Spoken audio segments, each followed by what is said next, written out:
Hello viewers, எல்லாருக்கும் வணக்கம்.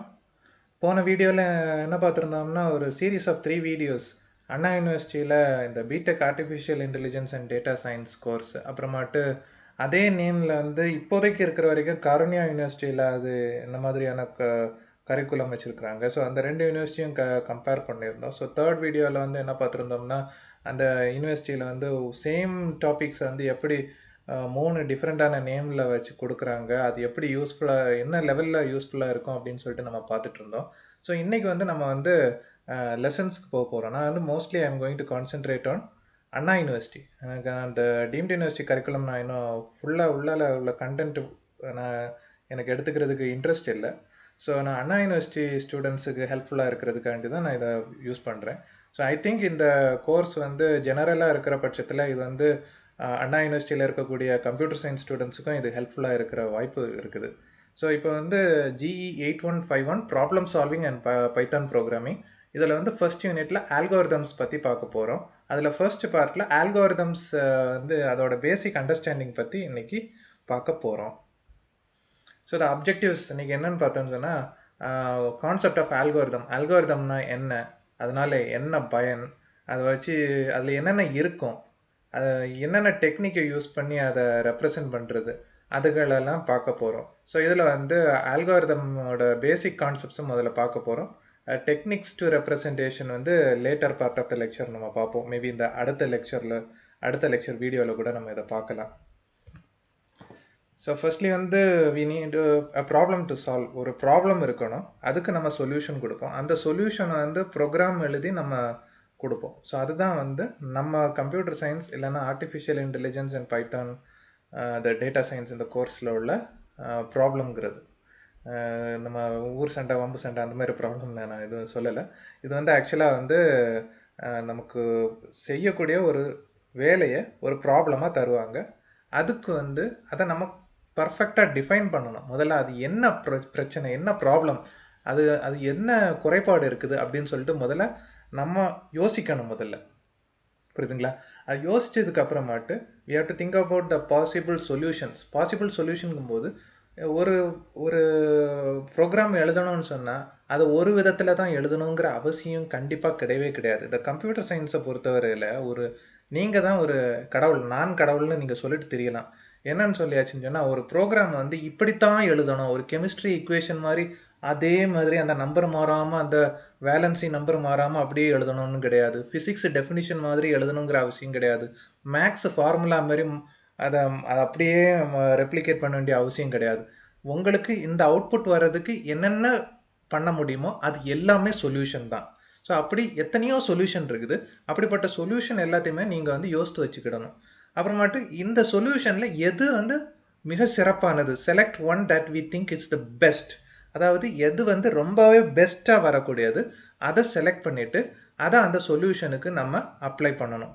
அந்த சொல்யூஷன் நம்ம நினச்ச மாதிரி வந்துடுச்சுன்னு சொன்னால் ஓகே, இல்லைன்னு சொன்னால் மறுபடியும் அந்த ஸ்டெப் நம்பர் 2க்கு போய் மறுபடியும் அந்த சொல்யூஷன்ஸ் என்னென்னு சொல்லிட்டு பாசிபிள் பார்த்துட்டு அப்புறம் 3rd 4th 5th ஸ்டெப்புக்கு வரணும்.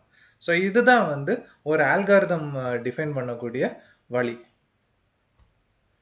அதாவது ஒரு ப்ராப்ளமை சால்வ் பண்ணக்கூடியது. அப்போ வந்து ஒரு ப்ராப்ளத்தை வந்து நார்மலாக சால்வ் பண்ணக்கூடியது வந்து ஒரு பர்டிகுலர் கேஸ்க்கு வந்து நம்ம ஈஸியாக பண்ணிக்கலாம். அதுக்கப்புறம் மறுபடியும் இன்னொன்றுக்கு பண்ணிக்கலாம், அதுக்கப்புறம் இன்னொன்று, அப்புறமாட்டு இதே பேட்டர்னில் வரக்கூடிய ப்ராப்ளமை எப்படி நம்ம வந்து சால்வ் பண்ணுறது அப்படின்னு சொல்லிட்டு பார்க்குறோம். அதுக்கப்புறமாட்டு இந்த நாலேஜை யூஸ் பண்ணிக்கிட்டு ஒரு ஜெனரல் சொல்யூஷன், அதாவது பொதுவான ஒரு கோடு டெம்ப்ளேட் மாதிரி நம்ம பண்ணுவோம். அதாவது இந்த மாதிரி கேட்டாங்கன்னு சொன்னால், நம்ம ஒரு ஏ ப்ராப்ளம் கேட்டாங்கன்னா ஏக்குள்ள சொல்யூஷன் நம்ம கொடுக்க போகிறோம், பி கேட்டாங்கன்னா பிக்குள்ள சொல்யூஷன் கேட்க போகிறோம். அது ஏயும் இல்லாமல் பியும் இல்லாமல் சி கேட்டாங்கன்னா தான் நம்ம மறுபடியும் யோசிக்க வேண்டியிருக்கும், அதுக்கு வேறு விதமான சொல்யூஷன் கொடுக்க வேண்டியிருக்கும். ஸோ அதுதான் வந்து இதில் ப்ராப்ளம் சால்விங்கில் வரப்போகிறது. அப்புறமாட்டு இது வந்து நமக்கு ஏற்கனவே எக்ஸ்பீரியன்ஸ் இருக்குதா, இல்லை இதுக்கு முன்னாடி இந்த மாதிரி ப்ராப்ளம்ஸ் நம்ம பார்த்துருக்கோமா அப்படின்னா அந்த பேசிஸ்லேயே நம்ம வந்து அதுக்கு ஒரு சொல்யூஷன் கொடுப்போம். தென் இங்கே வந்து இதில் பார்த்தீங்கன்னா நிறைய சொல்யூஷன் இருக்குதுன்னு நான் ஏற்கனவே சொல்லியிருந்தேன். அதில் வந்து இருக்கிறதுல பெஸ்ட் இதில் இருக்கிறதுல எது சிறந்ததோ அதை வந்து நீங்கள் கொடுக்கணும். அந்த வடிவேல் ஒரு காமெடியில் சொன்ன மாதிரி, இந்த உங்களுக்கு தெரியாத சட்டம் எதுவும் இல்லை, எந்த சட்டம் சிறந்த சட்டமோ அந்த சட்டத்தை எடுத்து தீர்ப்பை கூறுமாறு கேட்டுக்கொள்கிறோம்னு சொல்கிற மாதிரி, நீங்கள் வந்து அதில் இருக்கிறதுல பெஸ்ட்டு, இருக்கிறதுல சிறந்த சொல்யூஷனை வந்து நீங்கள் கொண்டு வரணும். அப்படி கொண்டு வரக்கூடிய வழிமுறை தான் என்னன்னு சொன்னால் அல்காரிதம். அதாவது நிரல்னு சொல்லுவோம் ப்ரோக்ராமிங்கை. அந்த நிரல் வடிவம்ங்கிறது தான் அல்காரிதம். தமிழில் சொன்னால் நிரல் வடிவம் அப்படின்னு சொல்லுவோம். அந்த இப்படி வந்து நிறைய சொல்யூஷன் நம்ம பார்க்குறோம். அதில் இருக்கிறதுல சிறந்த சொல்யூஷனை கொண்டு வரோம். அதை வச்சு நமக்கு இருக்கிறதுலையே ரொம்ப கரெக்டான சொல்யூஷன் கொண்டு வரோம்னு சொன்னால் அதுதான் வந்து அல்காரிதம் அப்படின்னு நம்ம சொல்லுறோம். சரிங்களா? இதுதான் அல்காரிதத்தோட டெவலப்மெண்ட் ப்ராசஸ். இப்போ வந்து எக்ஸாம்பிள் பார்க்குறோம். அடிஷன், 2 நம்பரை ஆட் பண்ணுறது, அப்புறமாட்டு டெசிமலாக இருக்கிற நம்பர் அதை வந்து சாதா நம்பராக இருக்கிறது வந்து binary 0s and 1s convert பண்ணுறது, ஒரு முட்டையை அவிக்கிறது, அதுக்கு கூட ஒரு ப்ராசஸ் தான். சட்டி எடுத்து அடுப்பில் வைக்கணும், தண்ணியை ஊற்றணும், முட்டையை வைக்கணும், அதுக்கப்புறம் தீயை பற்ற வைக்கணும், அது கொதிக்க விடணும், அதுக்கு ஒரு பர்டிகுலர் டெம்பரேச்சர் ரேஞ்ச் இருக்குது, அது ஒரு பர்டிகுலர் டைமில் வைக்கணும், இப்படின்னு ஏகப்பட்ட ப்ரொசீஜர் இருக்குது. ஸோ அந்த ப்ரொசீஜர்லாம் ஸ்டெப் பை ஸ்டெப்பு ஃபாலோ பண்ணுறது முட்டை குக் பண்ணக்கூடிய ஒரு அல்காரிதம். அதேமாரி ஒரு லெட்டர் போட போகிறோம்னா என்ன பண்ண போகிறோம், முதல்ல லெட்டர் எழுத போகிறோம். அதுக்கு முதல்ல பேப்பர் எடுக்கணும், பேப்பர் எடுத்து எழுதணும், எழுதிட்டு அதை ஒரு கவரில் போடணும், போட்டு அதை ஒட்டணும், அதுக்கு மேலே அட்ரஸ் எழுதணும், அட்ரஸ் எழுதிட்டு அதுக்கப்புறம் போஸ்ட் ஆஃபீஸ் போகணும், இல்லைனா போஸ்ட் பாக்ஸ் பக்கத்தில் எங்கே இருக்குன்னு பார்த்து அங்கே போய் போடணும், அதுக்கு முன்னாடி அதில் ஸ்டாம்ப் ஒட்டணும், அப்படின்னு ஏகப்பட்ட ப்ரொசீஜர் இருக்குது. அப்புறம் மட்டும் சார்ட்டிங் அண்ட் சர்ச்சிங், கொஞ்சம் நம்பர்ஸ் இருக்குது, அதை வந்து அசெண்டிங் ஆர்டரில் சார்ட் பண்ணுறதோ இல்லை டிசெண்டிங் ஆர்டரில் சார்ட் பண்ணுறதோ, அப்புறமாட்டு ஒரு நம்பர் இருக்குது, ஒரு அரேஸ் இருக்குது, அந்த அரேயில் வந்து ஒரு அரேன்னு சொன்னால் ஒரு வரிசையாக கொஞ்சம் நம்பர் இருக்குது, அதில் இந்த பர்டிகுலர் நம்பர் இருக்குதான்னு சர்ச் பண்ணுறது, அதை தேடி பார்க்குறது, அதுதான் சர்ச்சிங். ஸோ இது எல்லாமே வந்து நம்ம ப்ரோக்ராம் மூலமாக நம்ம செய்ய முடியும். முட்டை வைக்கிறது, லெட்டர் போடுறதுலாம் இல்லை, இது ஒரு எக்ஸாம்பிளுக்காக வச்சது. பட் அடிஷன், அப்புறமேட்டு decimal to binary, sorting, searching, இது எல்லாமே வந்து நம்ம ப்ரோக்ராமிங்கில் நம்ம பண்ணக்கூடியது தான். இப்போ வந்து ஒரு அல்காரிதம் நம்ம எழுத போகிறோம், நமக்கு ரொம்ப ஃபெமிலியரானது, ரொம்ப பரிச்சயமானது.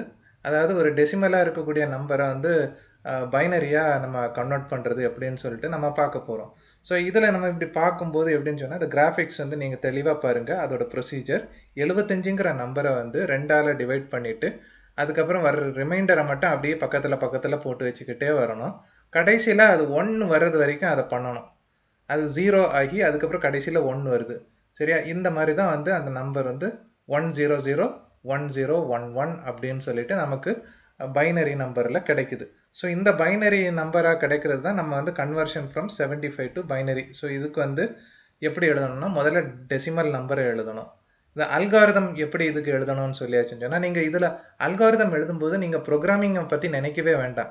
அல்காரிதம் வந்து ப்ரோக்ராம் பண்ணக்கூடிய ஒரு வழிமுறை தானே தவிர அல்காரிதம் வந்து ஒரு ப்ரோக்ராமிங் லாங்குவேஜ் கிடையாது. சரியா? ஒருத்தர் உங்ககிட்ட வாராரு, நீங்கள் வந்து சென்னையில் வந்து அடையாறில் நிற்கிறீங்க, அங்கேருந்து திருவான்மியூர் போகிறது எப்படின்னு சொல்லிட்டு ஒருத்தர் உங்கள்கிட்ட கேட்குறாரு. இல்லை பக்கத்தில் எங்கேயோ அடையாறில் இருந்து ஆனந்த பவன் எங்கே இருக்குன்னு கேட்குறாப்புல. அது நடக்கிற தூரமாகவே இருந்துச்சுன்னு சொன்னால் நீங்கள் என்ன சொல்வீங்க, நீங்கள் இந்த ரோட்டில் நேராக போங்க, நேராக போய் லெஃப்ட்டில் போங்க, இல்லை ரைட்டில் போங்க அப்படின்னு சொல்லிட்டு ஒரு வழிமுறையை சொல்வீங்க. அதுதான் அல்காரிதம். அதாவது ஒரு வழிமுறை சொல்கிறீங்கல்ல, அது அல்காரிதம்னு நம்ம எடுத்துக்கிறோம்ல, அதே மாதிரி இந்த டெசிமல் நம்பரை பைனரியாக கன்வெர்ட் பண்ணுறதுக்கு என்னென்ன வழிமுறை அப்படின்னு எழுதுறது தான் அல்காரிதம். இதில் வந்து முதல்ல அந்த டெசிமல் நம்பரை எழுதணும், அப்புறமாட்டு we have to divide it by 2, 2ஆல் வகுக்கணும், அதில் கோஷியன்ட் வரும், ரிமைண்டர் வரும், அந்த கோஷியன்ட்டையும் ரிமைண்டரையும் நம்ம நோட் பண்ணிக்கணும். அப்புறமாட்டு இந்த 2வது ஸ்டெப்பை நம்ம மறுபடியும் அதை பண்ணிக்கிட்டே வரணும், அந்த 0 வர்றது வரைக்கும் பண்ணணும். அது போன ஸ்லைடு மாதிரி.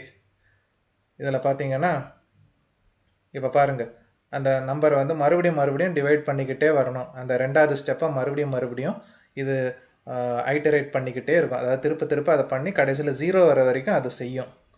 அதுக்கப்புறம் அந்த நம்பரை வந்து அதை எடுத்து கொண்டு வந்து கொடுக்கும். அதுக்கப்புறம் அந்த நம்பர் 0ன்னு வந்ததுக்கப்புறம் அந்த ரிமைண்டர் டிஜிட் எல்லாத்தையும் வந்து ரிவர்ஸ் ஆர்டரில், அந்த லாஸ்ட் ரிமைண்டர் வருது இல்லையா, இந்த கடைசியில் ஒரு 1 இருக்குதுல்ல, 1001011 அப்படின்னு சொல்லிட்டு நம்ம கடைசியில் இந்த ரிவர்ஸ் ஆர்டர்லேருந்து எழுதுகிறோம். அதுதான் இந்த ப்ரொசீஜர். அது வந்து ஃபைனல் ரிசல்ட் நமக்கு கொடுக்கும். இதுதான் வந்து ஒரு நம்பரை டெசிமல்ல இருந்து பைனரியாக கன்வெர்ட் பண்ணுறதுக்கு எழுதக்கூடிய அல்காரிதம். வேறு நிறைய இருக்குது. அதாவது ஃப்ளோ சார்ட்னு ஒன்று இருக்குது, சீடோ கோடுன்னு ஒன்று இருக்குது, அப்புறம் ப்ரோக்ராம்னு ஒன்று இருக்குது. இது எல்லாமே வேறு. முதல்ல அல்காரிதம்ங்கிறது வழிமுறை என்ன அப்படின்னு எழுதுறது. அதாவது உங்களுக்கு புரிந்த வகையில் இங்கிலீஷ்லேயோ தமிழ்லையோ கூட எழுதலாம். ஆனால் உங்களுக்கு பரீட்சையில் வந்து இங்கிலீஷில் தான் எழுதி ஆகணும். ஸோ அந்த வழிமுறையை இங்கிலீஷில் நீங்கள் இந்த மாதிரி பாயிண்ட் போட்டு எழுதுனா இதுதான் அல்காரிதம். சரிங்களா? இதை முடிச்சுட்டு இந்த அல்காரிதம் எழுதும்போது இதை பற்றி நீங்கள் என்னென்ன நினைக்கணும் அப்படின்னு சொல்லிட்டு ஒரு 6 பாயிண்ட் இருக்குது. இதில் என்னன்னு சொன்னால், இது வந்து இது அப்ளிகேஷன் கொஞ்சம் சிம்பிளான ஸ்டெப்பில் எழுதணும். அதாவது நீங்கள் வந்து அடையாளத்தை போந்தேனே அந்த போர்டு இருக்குது பாருங்கள், அங்கே பார்த்து போங்கன்னு சொல்கிறத விட நேராக போங்க, அங்கே இன்னொரு அடையாளம் இருக்கும், அங்கேருந்து லெஃப்டில் திரும்புங்க இல்லை ரைட்டில் திரும்புங்க அப்படின்னு சொல்லிட்டு அடுத்தடுத்து வழி சிம்பிளான ஸ்டெப் பை ஸ்டெப்பாக சொல்கிறது இருக்குதுல்ல, அதுதான் வந்து இங்கே தேவை. ஒவ்வொரு அல்காரிதத்துக்கும் இந்த மாதிரி சின்ன சின்ன ஸ்டெப்பாட்டு சொல்லணும். அதுவும் அந்த ஸ்டெப்பும் ரொம்ப கிளியராக இருக்கணும். எல்லா ஸ்டெப்பும் அன்ஆம்பிகுவஸ். அதான் ஆம்பிகுவிட்டின்னா தெளிவில்லாமல் இருப்பது, அன்ஆம்பிகுவஸ்னால் தெளிவாக இருக்கணும். அப்புறமாட்டு அந்த ஸ்டெப்பு எல்லாமே செய்யக்கூடியதாக இருக்கணும். அதாவது capable of doing those steps. அப்புறமாட்டு ஒரு லிமிட்டான ஒரு குறிப்பிட்ட நம்பர் ஸ்டெப்ஸில் பண்ணி முடிக்கிற மாதிரி செய்யணும். அதாவது நிறைய ஸ்டெப்பில் பண்ணுறதை விட கொஞ்சமான ஸ்டெப்பில் செஞ்சு அதே ஒர்க்கை செய்யக்கூடிய மாதிரி அதை டிசைட் பண்ணணும். அதை எல்லாமே செஞ்சு கடைசியில் நமக்கு தேவையான ரிசல்ட்டை கொண்டு வர்றது மாதிரி நம்ம டிசைன் பண்ணணும். இந்த ப்ராசஸ் வந்து ஒரு பர்டிகுலர் பாயிண்டில் வந்து அது ஸ்டாப் ஆகிடும். அதாவது ஒரு அவுட்புட் வந்துடுச்சுன்னு சொன்னால் அதுவே தானாக ஸ்டாப் ஆகிடும். இது இவ்வளோத்தையும் செய்கிறது தான் வந்து அல்காரிதம். போன ஸ்டெப்பில் வந்து பார்த்தோன்னா அந்த 4 ஸ்டெப் எழுதணும். அந்த 4 ஸ்டெப்பில் வந்து டெசிமலையும் பைனரியும் கன்வெர்ட் பண்ணணும். அதெல்லாம் எப்படி இருக்குது? இதை இப்போ பார்த்தீங்கன்னு சொன்னால் அந்த பண்ணக்கூடியதுக்கு ரிப்பீட்டடாக உள்ள சிம்பிள் ஸ்டெப்பாக தான் இருக்குது. ஃபர்ஸ்ட் வந்து நம்பரை எழுதுகிறோம், அப்புறமேட்டு டிவைட் பண்ணுறோம், அந்த கோஷன்ட்டையும் ரிமைண்டரும் இது பண்ணுறோம், எடுத்து நோட் பண்ணிக்கிறோம்.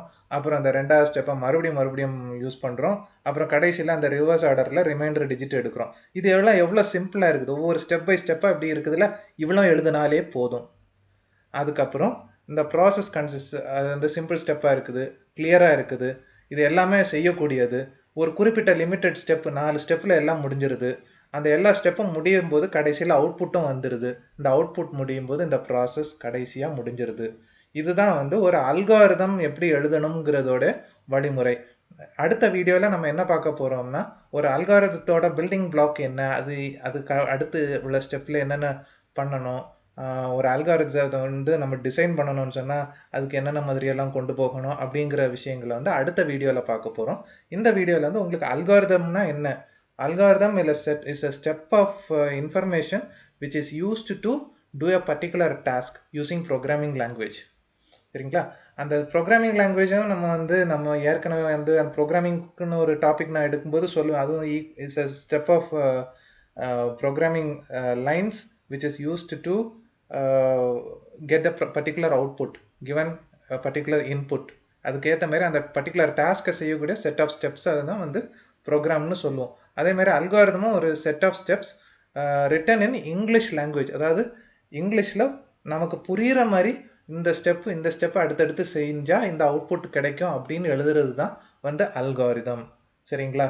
ஸோ இந்த வீடியோவில் வந்து அல்காரிதத்தோட பேசிக் டெஃபினிஷன், அப்புறமாட்டு ஒரு அப்ளிகேஷனுக்கு ஒரு அல்காரிதம் எழுதுறதுக்கு நம்ம இன்றைக்கி தெரிஞ்சுக்கிட்டோம். அடுத்த வீடியோவில் இன்னொரு கான்செப்டை நம்ம பார்க்க போகிறோம். இந்த வீடியோ பிடிச்சிருந்துன்னு சொன்னால் என்னோடய சேனலை சப்ஸ்கிரைப் பண்ணுங்கள். இந்த வீடியோ ரொம்ப பிடிச்சிருந்துன்னா மற்றவங்களுக்கு ஷேர் பண்ணுங்கள், லைக் பண்ணுங்கள். அந்த சப்ஸ்கிரைபில் உள்ள பெல் நோட்டிஃபிகேஷனை கிளிக் பண்ணிங்கன்னா நான் வீடியோஸ் போடும்போது உங்களுக்கு நோட்டிஃபிகேஷன்ஸில் வந்து சேரும். So see you next video in another concept. Thank you.